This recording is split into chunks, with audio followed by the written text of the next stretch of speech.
Oke, kita mulai pembahasan tryout USBN tahun pelajaran 2019-2020 mata pelajaran mata pelajaran IPA.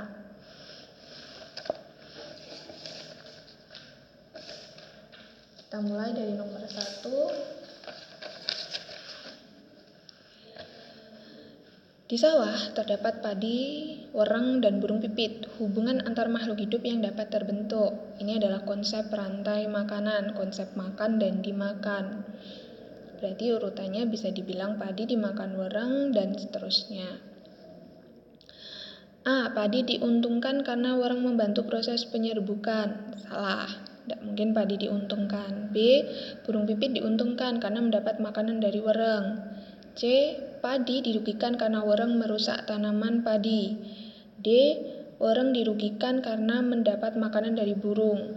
Salah yang D. Otomatis yang A dan D itu salah. Kita coba lihat jawaban di B dan C. Burung pipit diuntungkan karena mendapat makanan dari wereng. Padi dirugikan karena wereng merusak tanaman padi.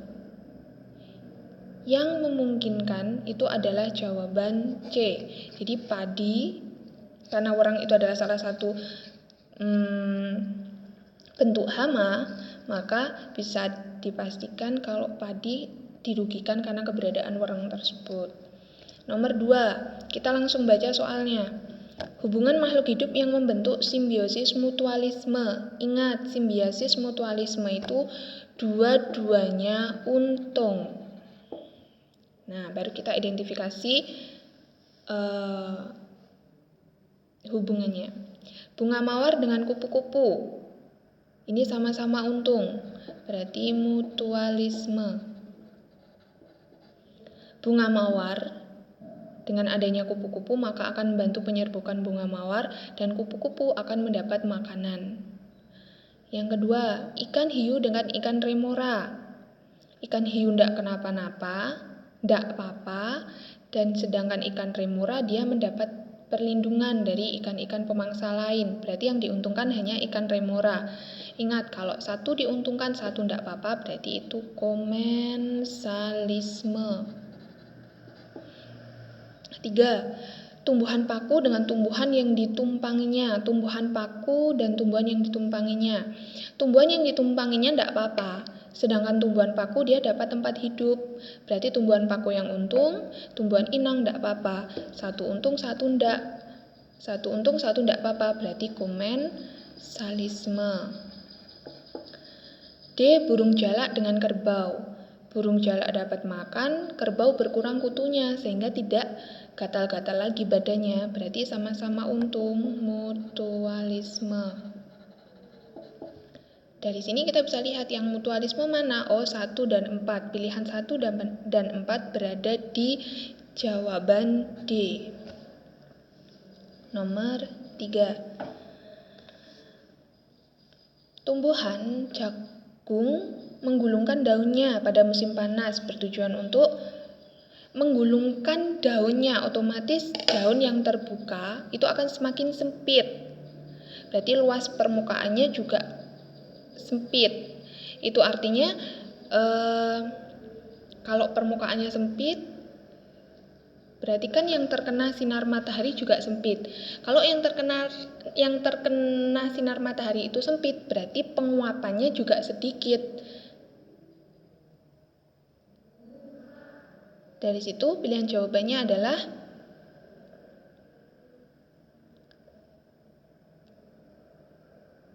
antara C dan D, memperkecil penguapan karena permukaan daun yang terkena sinar matahari sempit. Memperkecil penguapan karena permukaan daun yang terkena sinar matahari lebar. Otomatis jawabannya C. Nomor 4. Pencemaran sungai akibat limbah pabrik di kawasan industri. Jadi di kawasan industri itu pasti ada pencemaran sungai yang sangat merugikan. Nah, cara melestarikan lingkungan gimana? A. Melakukan penghijauan agar pencemaran air dapat dicegah. B. Melakukan reboisasi di tepi sungai untuk menyerap limbah pabrik. C. Mengolah limbah pabrik dengan baik sebelum dibuang ke sungai. D. Membersihkan hulu sungai agar aliran air menjadi lancar. Yang A dan B, penghijauan dan reboisasi ini berdampak pada kelangsungan hidup pada makhluk hidup di hutan khususnya, tidak berkaitan langsung dengan pencemaran sungai atau pencemaran air. Yang C, mengolah limbah pabrik dengan baik sebelum dibuang ke sungai. Yang memungkinkan jawabannya adalah C. Jadi sebelum dibuang itu pihak pabrik harus mampu mengolah limbahnya agar limbah itu ketika dibuang di sungai tidak akan mencemari sungai itu. Nomor 5. Burung pelatuk mempunyai bentuk paruh panjang, kuat, dan runcing. Gunanya untuk apa? Melindungi diri dari predator? No. Memudahkan peroleh makan? Yes. Menarik perhatian lawan jenis? No. Membantu mengenali mangsanya? No. Berarti jawabannya adalah B. Selanjutnya nomor 6. Oke. Hewan yang mengalami daur hidup sesuai gambar. Ini adalah materi metamorfosis. Ingat, metamorfosis ada 2, sempurna dan tidak sempurna.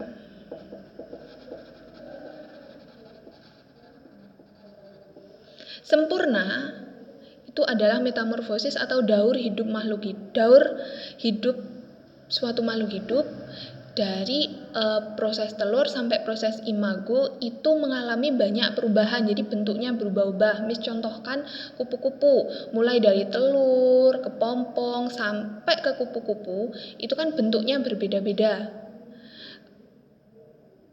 Jadi di tahapan metamorfosis sempurna ini mengalami banyak tahapan. Sedangkan di metamorfosis tidak sempurna itu adalah metamorfosis di mana daur hidup suatu makhluk hidup itu bentuknya mulai dari awal sampai imago atau dewasa itu tidak mengalami banyak perubahan. Contohkan kecoa seperti ini. Hanya ada 3 tahap, jadi tidak sempurna itu tahapnya cuma telur, nimfa, dewasa, atau telur, nimfa, imago, cuma itu toh. Dan bentuknya lihat dari ini, nimfa ini sampai ke imago atau dewasa ini bentuknya kan tidak banyak berubah. Nah, itu salah satu ciri dari metamorfosis tidak sempurna. Nah, di sini kamu bisa lihat hewan yang mengalami daur hidup sesuai gambar adalah berarti dari pilihan jawaban ini manakah makhluk hidup yang mengalami metamorfosis tidak sempurna sama seperti kecoa.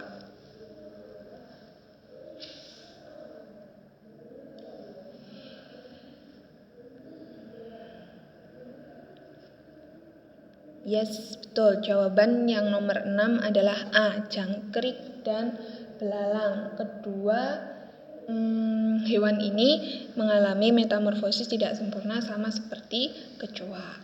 Nomor 7. Bagian rangka yang berfungsi melindungi paru, jantung, hati, dan organ dalam. Jantung, hati, dan organ dalam itu letaknya di sini, nak. Ya kan? Kalian masih ingat sistem pernapasan, sistem pencernaan itu, sistem pernapasan, sistem pencernaan. Hati itu letaknya di sini. Berarti siapa yang menjaga? Otomatis di sini aja kita bisa lihat. Kalau letaknya organ-organ itu di sini, berarti yang menjaga adalah rangka nomor 2 dan rangka nomor 3. Rangka nomor 2 itu disebut sebagai tulang dada yang tengah ini namanya tulang dada. Yang nomor 3 disebut sebagai tulang rusuk yang bentuknya seperti ini ya. Ini namanya tulang rusuk.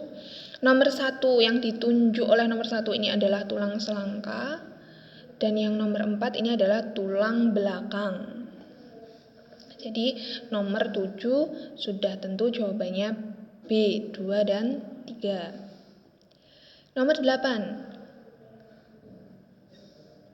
Proses yang terjadi pada selaput lendir di rongga hidung. Ingat lagi di kelas 5, konsep sistem pernapasan. Pertama kali mekanisme pernapasan adalah dimulainya masuknya udara melalui hidung, melalui rongga hidung. Nah, di rongga hidung ini udara diapakan? Yes, disaring udara dari debu. Jadi ketika nanti udara itu masuk menuju ke sistem pernapasan yang lebih dalam, itu sudah tidak bercampur lagi dengan debu. Debu itu nempel, disaring sama rambut-rambut hidung. Lama-kelamaan akan menjadi upil. Nomor 9, ini sistem pencernaan. Yang ditunjuk oleh huruf Z itu adalah lambung. Ya kan? Di lambung itu menghasilkan asam klorida, betul. Namanya asam berarti dia membunuh bibit penyakit. Miss ingatkan lagi, menggumbalkan susu itu tugasnya siapa? Renin. Enzim yang ada di lambung namanya renin, dia bertugas untuk menggumpalkan susu. Mencerna protein itu tugasnya pepsin. Mengubah zat tepung menjadi gula itu amilase. Ya. Jadi ini adalah sistem pencernaan. Di dalam sistem pencernaan itu salah satunya ada lambung. Di dalam lambung ini ada enzim namanya enzim klorida. Dia bertugas untuk membunuh bibit-bibit penyakit. Selanjutnya nomor 10. Perhatikan gambar berikut. Ini ada gambar wortel dan gambar tebu. Jadi kamu tidak perlu menerka-nerka ini gambar apa ya gitu. Cara perkembangbiakan tumbuhan wortel itu adalah umbiakar. Ini tebu itu pakai stek. Jadi mana jawabannya? A, B, C atau D? Umbi, akar, dan stek. O, C. Nomor 11 ya, 11. Yang ditanya adalah pernyataan berikut yang menjelaskan tentang perkembangan manusia. Perkembangan itu berkaitan dengan kematangan fisik. Kalau pertumbuhan itu berkaitan dengan sistem tubuh yang bersifat irreversible atau tidak bisa kembali lagi. Oke, kita identifikasi masing-masing jawabannya. Proses menghasilkan individu baru yang sifatnya sama atau menyerupai induknya salah. Ini namanya berkembang biak. Proses menumbuhkan kembali bagian tubuh manusia yang rusak atau lepas. Salah, ini namanya recovery atau penyembuhan. Proses menandai perkembangan sejak dimulainya hidup di bumi sampai bereproduksi untuk mempertahankan keberadaan jenisnya. Ini adalah proses tumbuh. Jadi orang mulai dari sejak dia mulai hidup, berarti sejak bayi itu sampai dia bereproduksi. Apakah bisa? Apakah ada orang yang sudah bereproduksi misal ketika usia dewasa terus dia balik lagi ke bayi, itu kan tidak bisa, itu bersifat irreversible. Berarti itu adalah pengertian dari tumbuh atau pertumbuhan. Proses perubahan pertumbuhan, nah ini adalah tingkat kematangan fisik, ini berkaitan dengan perkembangan manusia. Jadi keywordnya adalah di tingkat kematangan fisik. Nomor 11 jawabannya D. Nomor 12, seiring berjalannya waktu biasanya daya otak akan mengalami kemunduran. Untuk itu otak membutuhkan stimulasi dan olahraga agar dapat bekerja sebagaimana mestinya. Kegiatan yang dapat melatih kinerja otak. Jadi otak itu kalau tidak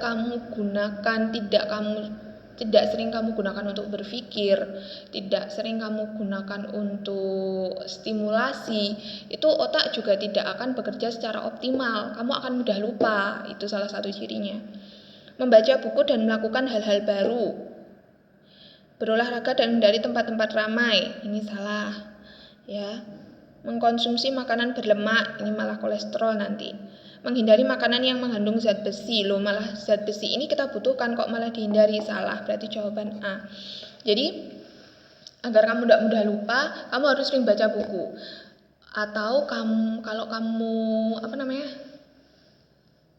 tidak punya koleksi buku, kan sekarang sudah banyak buku-buku online yang bisa kamu baca, atau kamu melakukan hal-hal baru. Nah, dari situ otakmu akan berpikir bagaimana penyelesaiannya, bagaimana menyelesaikan hal-hal baru itu.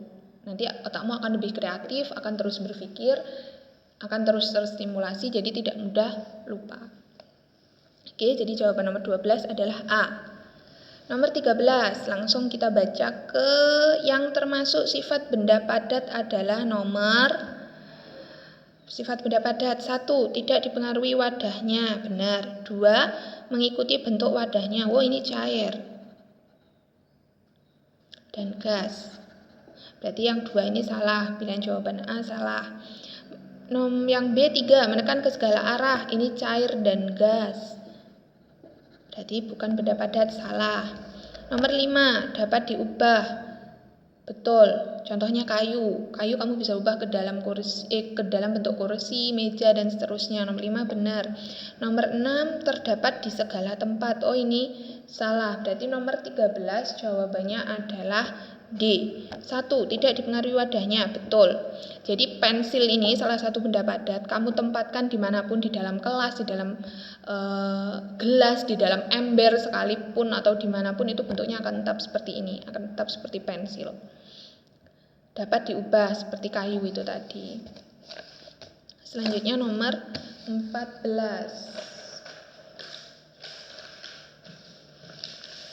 Ini nomor 14. Kegiatan berikut yang memanfaatkan proses perubahan wujud benda cair menjadi gas. Cair menjadi gas itu adalah menguap. Ya kan, perubahan wujud zat di kelas 5. A. Memasak agar-agar kemudian didinginkan. No, ini adalah membeku. Yang B. Mengeringkan baju basah dengan panas matahari. Yes, ini menguap. Kalau sudah ketemu jawabannya, ya sudah, berarti jawabannya B. Kita coba identifikasi jawaban lain. Membuat mainan bentuk binatang dari bahan plastik. No, ini tidak ada perubahan wujud, dia hanya ada perubahan bentuk. Yang D. Pembuatan es krim. Berarti dari cair menjadi padat, dia terjadi proses perubahan wujud membeku. Nomor 15. Pagar besi yang tidak dicat akan lebih mudah mengalami perkaratan dibanding pagar besi yang dicat. Hal ini diakibatkan, ingat, salah satu sifat besi adalah dia mudah berkarat. Makanya untuk menghindari agar besi itu tidak cepat berkarat adalah salah satunya dengan pengecatan. Kenapa kok dengan pengecatan ini tidak mudah berkarat, Miss? Jawabannya adalah adanya reaksi antara besi H2O dan O2. Jadi besi itu ketika dia bereaksi dengan oksigen atau di tempat terbuka dengan air, maka dia akan mudah berkarat karena sifat besi itu ketika dia ketemu sama air, ketemu sama oksigen, dia akan berkarat. Ya.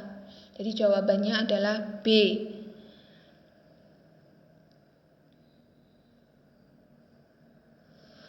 Nomor 16. Alat memasak seperti pada gambar menggunakan bahan yang bersifat, ini panci, ya toh.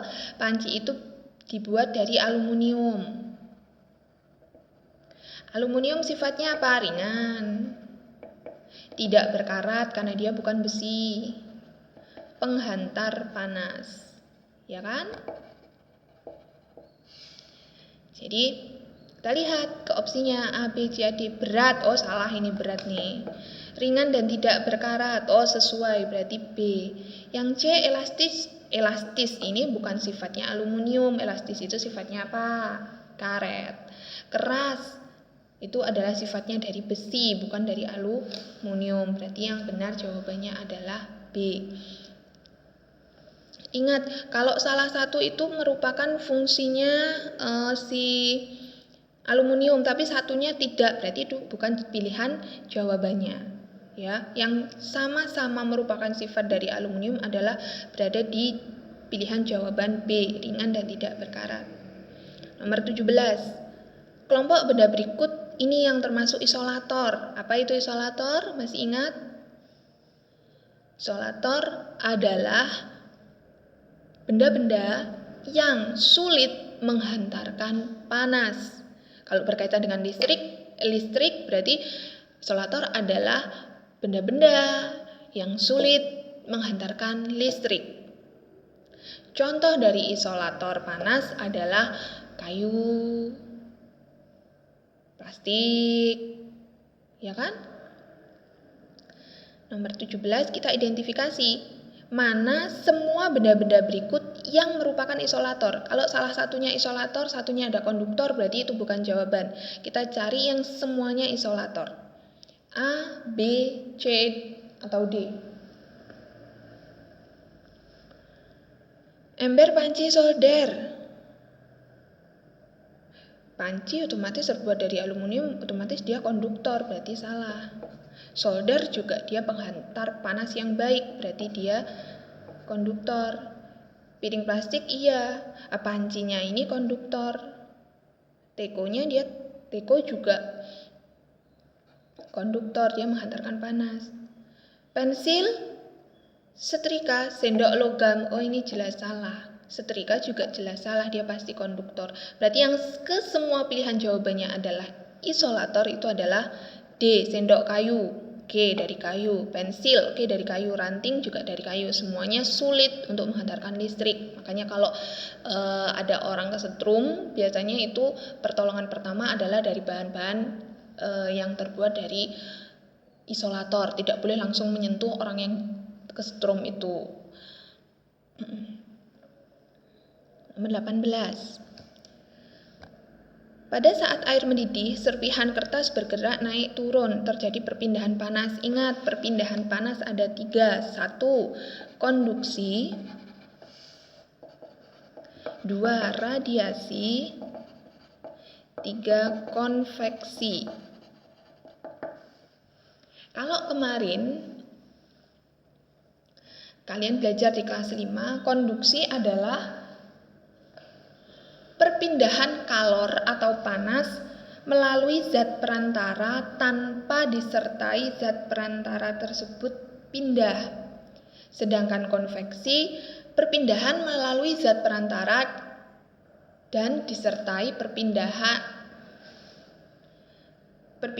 zat perantara tersebut. Radiasi, perpindahan tanpa zat perantara. Itu pengertiannya. Jadi kalau suatu saat ada pertanyaan apa pengertian konduksi, konveksi, dan radiasi, itu pengertiannya. Kalau konduksi, konveksi itu melalui zat perantara. Bedanya kalau konduksi zat perantaranya tidak ikut pindah. Kalau konveksi zat perantaranya ikut pindah. Kalau radiasi tanpa zat perantara. Kemarin untuk mudah mengingat, Miss sudah ajarkan tentang seperti ini. Kalau konduksi itu terjadi pada benda padat. Itu untuk mengingatnya ya, Nak. Kalau konveksi itu aliran, berarti pada benda cair dan gas. Kalau radiasi itu tanpa menyentuh. Ya, contohnya pada konduksi benda padat. Kamu masukkan sendok ke dalam gelas air panas. Ujung sendok akan ikut panas. Sendok itu salah satu benda padat. Oh, berarti itu konduksi. Ya, seperti itu kan kemarin. Terus lagi, kalau kamu memanaskan air, ya, kamu memanaskan air, maka lama-kelamaan air yang di bawah, ya, air yang langsung terkena api yang di panci paling bawah itu akan panas lebih dulu. Selanjutnya panas itu akan merambat ke paling atas dan semuanya kemudian akan menjadi panas. Air itu adalah salah satu benda cair. Oh, berarti perpindahan panasnya dinamakan konveksi. Seperti itu kan? Begitu juga dengan gas. Contohnya angin darat dan angin laut. Angin itu adalah salah satu bentuk gas. Berarti dia perpindahan panasnya adalah konveksi. Yang kedua, radiasi. Radiasi ini tanpa menyentuh. Contohnya api unggun. Apa perlu kamu menyentuh apinya baru kamu terasa? No. Kamu berada di dekatnya saja itu akan sudah terasa panasnya. panas matahari ke bumi, contohnya lagi. Apa perlu kamu ke matahari biar ngerasain panasnya matahari? No. Tapi kamu dari bumi pun karena adanya radiasi, perpindahan panas secara radiasi ini kamu bisa merasakan panasnya sinar matahari. Nah ini, pada saat air mendidih, serpihan kertas bergerak naik turun. Ini terjadi pada air. Berarti apa? Yes, konveksi. Jawabannya adalah A. Nomor 19. Anak ini sedang apa? Oh, dribble bola. Maka gaya yang dibutuhkan adalah jelas gaya otot dan gaya gesek.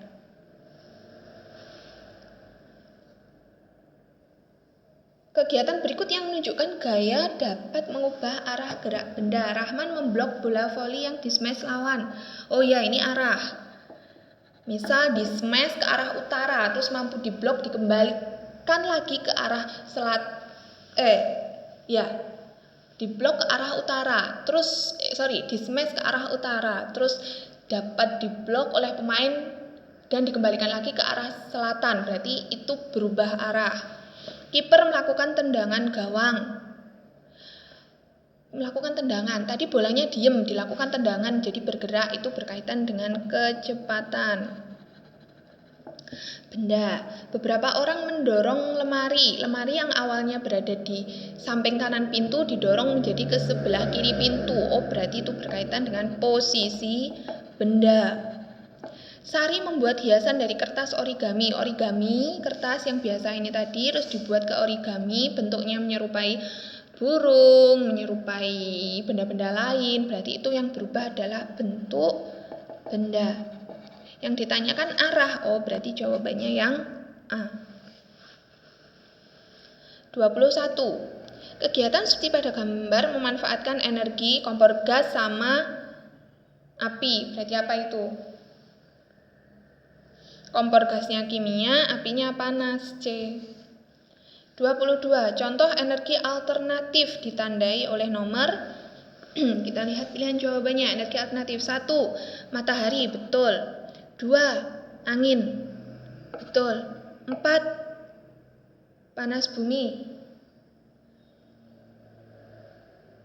betul. 8. Air. Yang pilihan jawaban A itu sudah energi alternatif semua, berarti kita silang jawaban A. Dan kita tidak perlu membuang waktu untuk lihat-lihat yang jawaban lain. Sekarang nomor 23. Energi alternatif yang dimanfaatkan sebagai bahan bakar adalah biosolar dan biogas. 24. Paku di dalam gelas yang berisi air selalu mengikuti gerakan magnet yang digeser-geserkan pada dinding gelas. Hal tersebut membuktikan bahwa air mempunyai gaya tarik. Tidak ada kaitannya. Gaya magnet dapat menembus dinding gelas dan air. Yes, good. Kalau dia tidak bisa menembus, otomatis paku yang di dalam ini tidak bisa mengikuti arah magnet. Yang pilihan C dan D ini salah ya. Yang paling benar jawabannya adalah jawaban B. 25.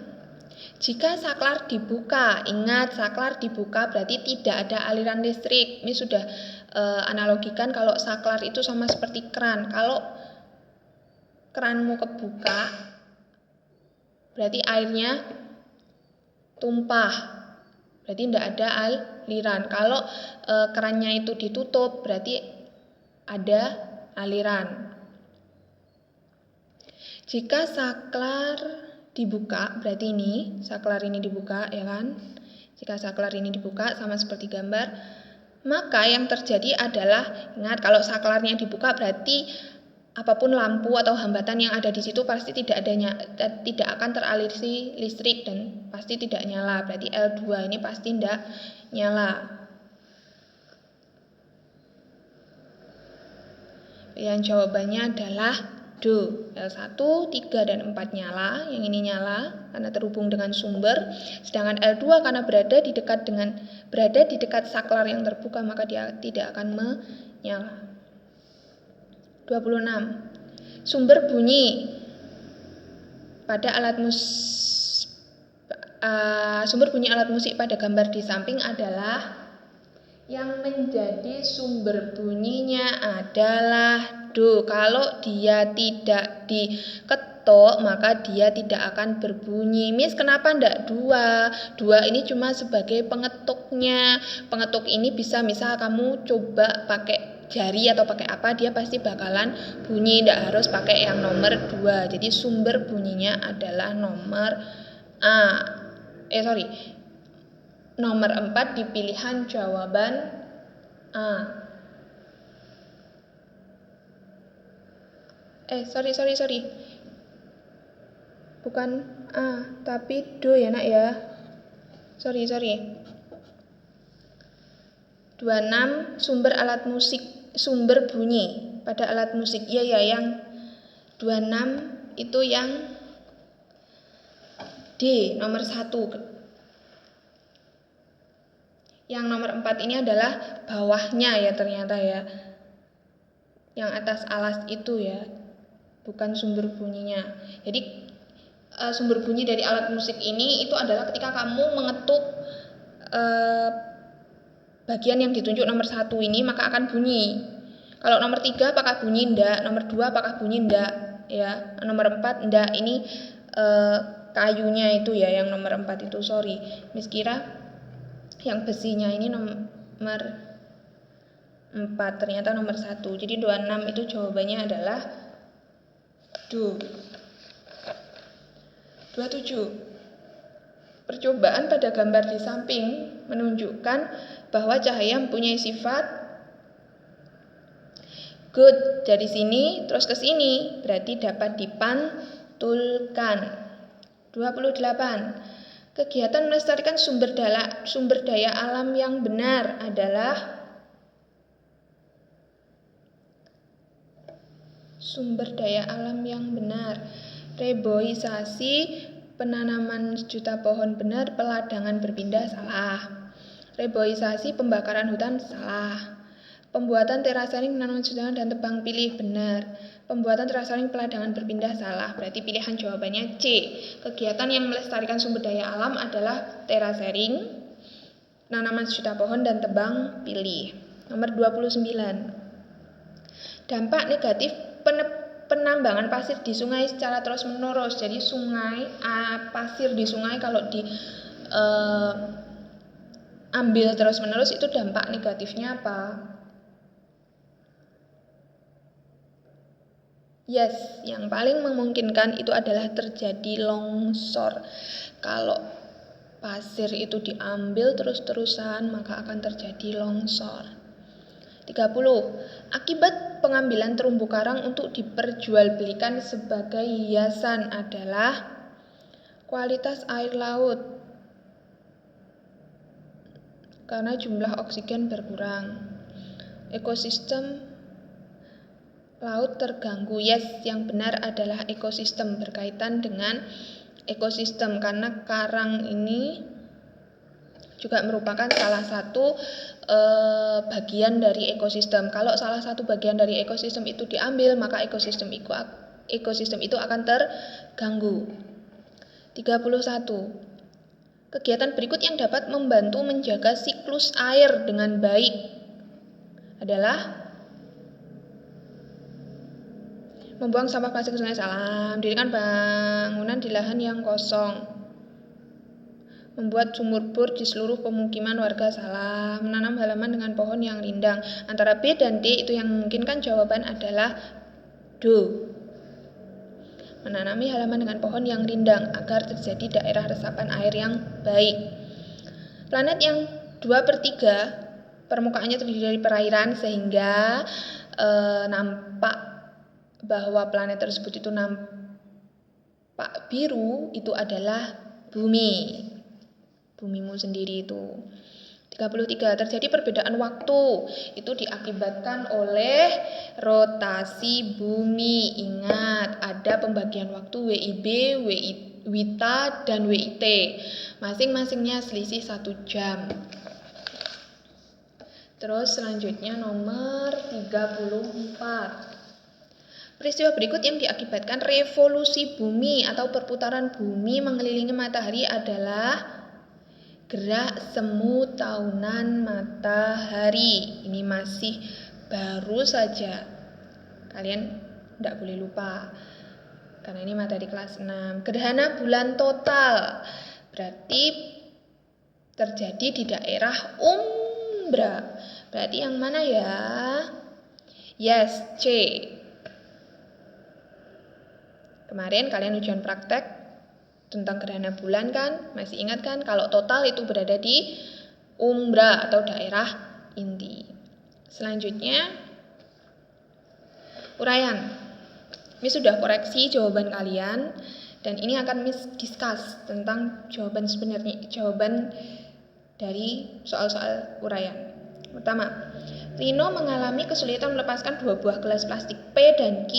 P yang kecil, Q yang besar, melekat seperti gambar 1. Untuk memudahkan melepas kedua gelas, Rino memasukkannya ke dalam air panas pada gambar 2. Dimasukkanlah ke dalam mangkok yang berisi air panas. Jelaskan mengapa kedua gelas tersebut. Ingat konsep pemuaian. Kalau suatu benda itu dimasukkan ke dalam air panas, maka akan memuai. Ketika didinginkan akan menyusut. Ya kan? Kalau kamu kedinginan, kamu gimana? Menyusut kan? Nah, pasti akan ambil selimut.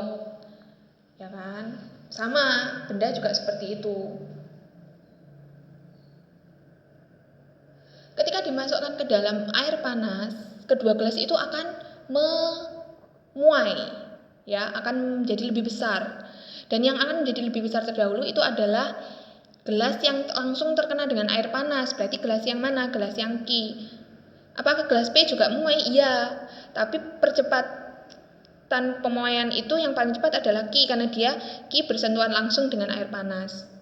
Jadi ketika kedua gelas itu memuai, Q lebih dulu memuai atau lebih cepat memuai, maka kedua gelas itu selanjutnya akan diambil.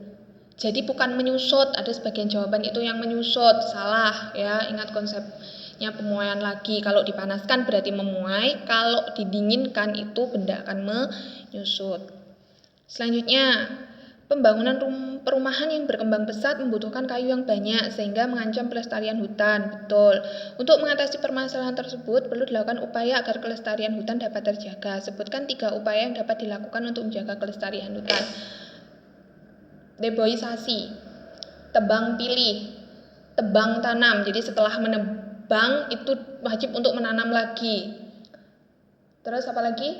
Menerapkan larangan penebangan hutan dan memberikan sanksi bagi siapapun yang melakukan penebangan hutan secara liar.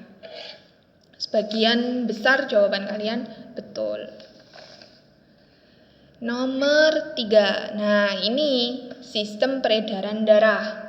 Ingat, sistem peredaran darah itu apa? Sistem aliran darah dalam tubuh. Jadi, kita identifikasi ya. Yang 1 itu serambi kanan. Yang 2 serambi kiri. Yang 3 bilik kanan, yang 4 bilik kiri. Nomor 5 paru-paru, nomor 6 tubuh, ya sel-sel tubuh, nomor 7 juga sel-sel tubuh. Peredaran darah kecil itu adalah peredaran yang hanya terjadi di paru-paru, dari jantung ke paru-paru. Jadi peredaran darah kecil itu dari sini nak, cuma ke sini toh. Ya, dari jantung ke paru-paru itu kecil. Pendek kan alirannya, makanya disebut sebagai peredaran darah kecil. Berarti peredaran darah kecil itu dimulai dari mana? Dari 3 ke 5 ya, dari sini. Dari bilik kanan ini dipompa ke paru-paru, dari paru-paru masuk lagi ke 2 ini adalah serambi kiri. Jadi dari sini ya, set. Jadi yang kecil itu adalah 3, 5, 2. Kalau peredaran darah besar itu adalah peredaran yang terjadi di seluruh tubuh, di sel-sel tubuh ya. Berarti yang dari sini ya. Jadi mulainya dari mana yang besar itu? Dari 4, ya dari sini. Dipompa set ke 7 ke 1. Itu organ bawah, badan bawah. Kalau badan atas berarti 4, 6, 1. Jadi ingat, kalau peredaran darah kecil itu dari jantungmu ini cuma ke paru-paru tok, itu namanya peredaran darah kecil. Kalau peredaran darah besar itu dari jantung ke seluruh tubuh, entah itu tubuh bagian atas ataupun tubuh bagian bawah, itu namanya peredaran darah besar. Ya, rata-rata banyak yang salah. Jadi kalian PR-nya yang paling urgent itu adalah pelajari lagi sistem peredaran darah, ya. Sebutkan nama-nama planet dalam sistem tata surya secara berurutan dari yang terkecil. Kemarin Miss sudah tugaskan kan di tema 9 kamu suruh mencari atau mengidentifikasi masing-masing ciri planet. Salah satunya adalah diameternya. Dari diameter itu kamu bisa lihat mana yang paling kecil. Kalau diurutkan dari yang paling kecil itu adalah Merkurius, Mars, Venus, Bumi, Neptunus, Uranus, Saturnus, dan Jupiter. Ya, ada 8. Jadi yang dari yang paling kecil itu Merkurius, terus Mars, Venus, Bumi, Neptunus, Uranus, Saturnus, Jupiter. Jadi Jupiter itu yang paling besar. Selanjutnya nomor 5. Nomor 5 ini bonus, ya. Miss anggap bonus karena kemarin kita belajar tentang siklus air. Miss ingatkan lagi, tanpa melihat pada gambar ini, Miss ingatkan lagi, siklus air itu ada beberapa tahap. 1, evaporasi. Itu dari air di permukaan bumi, dan transpirasi itu adalah penguapan dari tumbuhan. Yang kedua, setelah menguap akan terjadi kondensasi. Setelah terjadi kondensasi akan terjadi presipitasi atau hujan. Yang keempat, setelah hujan, air hujan itu akan masuk ke dalam tanah, namanya infiltrasi. Ada juga air hujan itu yang mengalir ke laut. Perjalanan atau aliran air itu tadi dari hulu ke hilir itu tadi dinamakan runoff. Runoff tidak masuk dalam ini, tapi kamu harus tahu apa itu runoff. Ya, kalau dari sini ini Miss anggap bonus. Demikian pembahasan IPA, tryout IPA dari Miss Aan. Ada kurang lebihnya Miss Aan minta maaf. Selamat belajar. Besok Miss minta lebih teliti lagi ngerjainnya, jangan cepet-cepet, dan tetap semangat belajar. Thank you, bye-bye.